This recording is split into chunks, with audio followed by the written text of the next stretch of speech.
हमारी कोई दुश्मनी नहीं है, कोई शिकायत नहीं है, एक नीचे ही है।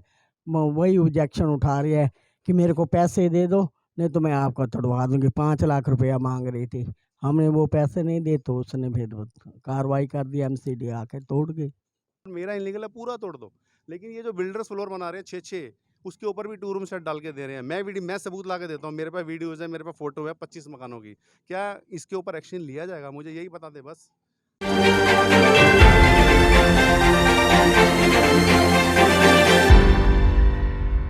नमस्कार, आप देख रहे हो हकीकत आप तक, आपकी आवाज़ सच के साथ।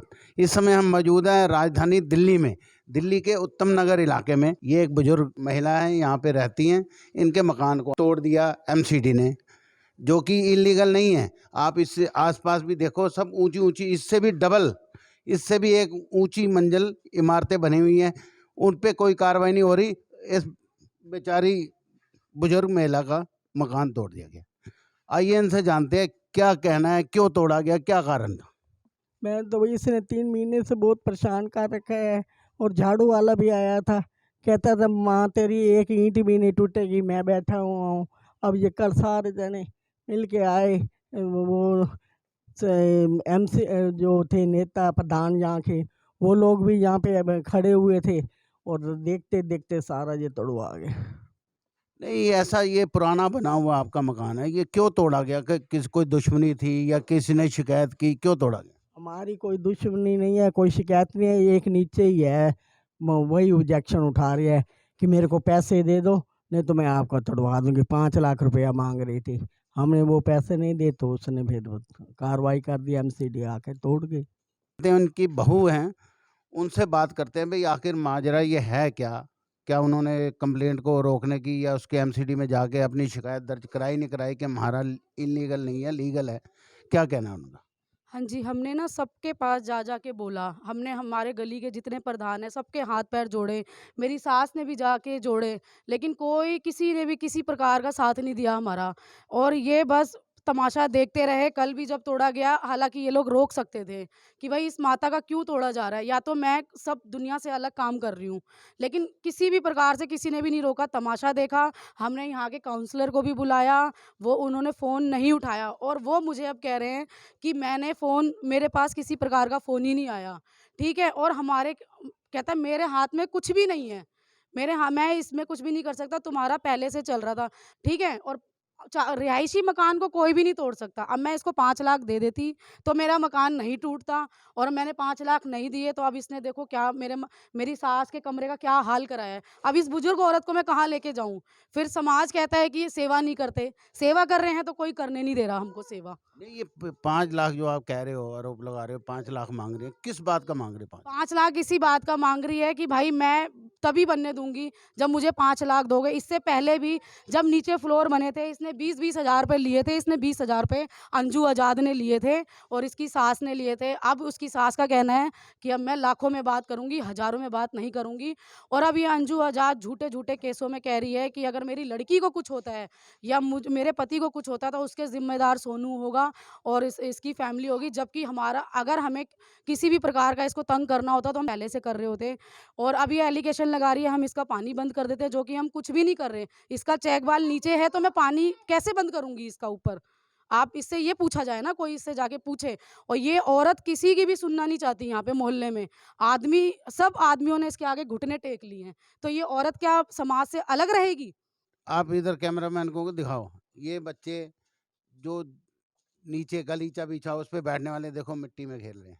बच्चे डस्ट में बैठे हैं, कोई तकलीफ हो जाए, बीमारी हो जाए, कुछ हो जाए। और आसपास देखो, इससे भी डबल मंजिल मकान, उसके बावजूद ऐसी कार्रवाई कहीं ना कहीं सवालिया निशान लगाती है सरकारी तंत्र पे।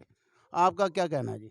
मेरा ये कहना है कि हमारा कोई सहारा नहीं, मेरे ये लड़की दमाद है, तो इन लोगों ने इतना मेरे को बोल-बोल कर रखा कि सास को रखता है, माँ को नहीं रखता है। बताओ, हम दोनों साथ में रहते हैं, इन लोगों को ये भी जलन है कि इनको यहाँ से निकाला। बताओ, मैं बुजुर्ग महिला कहाँ जाऊँ? मेरे तो लड़की दमाद है, मेरा कोई बल्कि सहारा आपके नहीं। लिए तो अच्छा है, कमरा सेपरेट बना के दिया, कोई दिक्कत नहीं, साथ में किचन भी है। बात सबको दिया, हम दोनों ही अपने ऊपर रहते हैं, लेकिन इन लोगों ने इतना मेरा जीना दुश्वार कर रखा है। बेटा एक बार मेरे झगड़ा भी हुआ, ये मारने के लिए आई, मेरे आँख में भी लगा, मेरे 4 बार हो गया। मैंने फिर भी कुछ नहीं कहा, मैं कहा चलो यहीं पे बात खत्म हो जाती है, लेकिन ये औरत मानती नहीं है किसी की भी, किसी की सुनती ही नहीं है। हम लोगों को जीना दुश्वार कर रखा है सर इसने।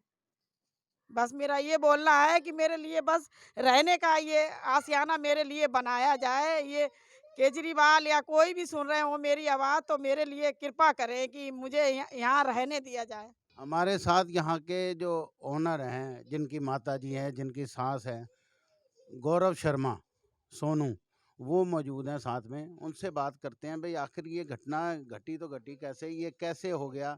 क्या सरकार आपने एमसीडी में जाके ये दर्ज नहीं कराया कि हमारा लीगल है, क्या है क्या नहीं? सर मैं पहले तो ये कहना चाहता हूँ कि जो ये कमरा बनाया गया है ऊपर, ये कोई दुनिया से हटके काम नहीं हुआ है। इससे पहले भी यहाँ पे जो बिल्डर्स फ्लोर बना रहे हैं, उसमें 5-5 मंजिल, 6-6 मंजिल सब कुछ बन रहा है, सब कुछ अलाउड है, एमसीडी सब कुछ कर रही है, हर काम हो रहा है। लेकिन ये एक कमरा, ये इल्लीगल है। क्या ये जो पूरा जीवन ब्लॉक वार्ड नंबर 108, यहाँ से हमारी अभी निगम पार्षद बहुत अच्छे वोटों से जीत के आई हैं झाड़ू की, तो मैं उनसे भी पूछना चाहता हूँ ये बात कि आपकी सरकार एमसीडी में बनते ही जो केजरीवाल जी ने हमारे सीएम साहब जी ने वादे किए थे कि अगर एमसीडी के अंदर हमारी सरकार आती है तो हम किसी तरह की कोई डेमोनेशन नहीं होने देंगे, कुछ नहीं होने देंगे। तो क्या ये कोई, मैंने ताजमहल तो यहाँ बना नहीं था, कुछ भी नहीं था। आप कैमरे में दिखा सकते हो किस तरीके से इसको यहाँ पर तोड़ दिया गया है। तो कल जब यहाँ पे टीम आई है, सारे प्रधान हर को सब यहाँ इकट्ठे हुए, जबकि हम फिर भी कहते हैं चलो जी ठीक है, हमने बनाया, अपनी माता डॉक्टरों का ने बनाया और वो टूट भी गया, बात अब यहीं ख़त्म हो जाती है। इसके बाद भी जो नीचे अंजू आज़ाद रहती है, वो आरडब्ल्यूओ के ग्रुप के अंदर ये मैसेज कर रही है रात को 12:45 पे कि इसको तो मैं ऐसा फंसाऊंगी, ये मेरी लड़की को धमकी देता है, ये मेरी हस्बैंड को धमकी देता है, ये हमारा पानी बंद कर देता है। तो कोई जो भी यहाँ पे आरडब्ल्यू प्रधान, उससे मकान टूट रहा था, कोई उनसे पूछे कि हमने इन लोगों को कोई धमकी दी? ये फिर भी आगे से बढ़कर एलिगेशन लगाए जा रहे हैं, लगाए जा रहे हैं, लगाए जा रहे हैं। मतलब ये कहते हैं जी हमें 5 लाख रुपए चाहिए। सरेआम कहते हैं जी, नीचे वाले बिल्कुल सरेआम कहते हैं 5 लाख चाहिए, बोलो फैसला कितने में करोगे? ये सरेआम कहते हैं, इनको कोई डर नहीं है। ये कहते हैं थाने में, एमसीडी में सब हमारी कोई कोई दिक्कत नहीं है। और अंजू आज़ाद ने कल अपने घर में कोई आम आदमी का नेता भी बिठा रखा था, जो सरेआम गली के अंदर बोल के गया था केजरीवाल तक बहुत अच्छी सेटिंग है और मैं एमसीडी के अंदर कुछ भी करा सकता हूँ। ये कमरा तो चीज़ ही क्या है? मेरे को कुछ समझ में नहीं आ रहा। मेरे को लोग बोल रहे हैं, "तू ये गाली देती है, तू कुछ मत बोल। इसकी पानी टंकी भर के गिरती रहती है, तू कुछ मत बोल।"